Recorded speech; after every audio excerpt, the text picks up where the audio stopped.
याद करो ममता बुबू, याद करो ममता खाला, याद करो ममता আপা। अरे कहना क्या चाहते हो? তুমি যখন তোমার কালীঘাটের বাড়িতে বাজপেয়ী যখন গেছিল, তোমার মা বাজপেয়ীর পাশে বসলো, তুমি বাজপেয়ীকে প্রণাম করলে, বললে আমার বাবা রে, বাজপেয়ী আমার বাবা।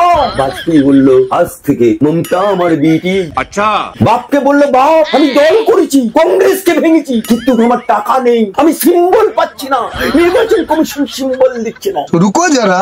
প্রয়াত অজিত পাজা, কুনু মুকুল রায়, সঞ্জয় বক্সি, পঙ্কজ ব্যানার্জি, প্রয়াত আকবর আলী খন্দেকার দিল্লিতে গিয়ে অটল বিহারী বাজপেয়ীর কাছে রেকমেন্ডেশন হলো। কি ছবিটা এঁকেছিল অজিত পাজা, জোড়া ফুল, বাজপেয়ী বসে থেকে জোড়া ফুল আঁকা হয়েছিল। বলে আমি বাপ, আমার পদ্ম ফুল, আমার বিটি হবে জোড়া ফুল। अच्छा।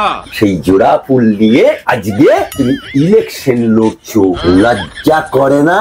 বেহার নির্লজ্জ, বিজেপির গর্বে জন্ম নিয়ে, বিজেপির সাথে গাদ্দারি করে, বিজেপির সাথে নিমখারামি করে এখন বিজেপি হয়ে গেছে হাম্পি ডাম্পির দল, তাই না? वाह क्या सीन है।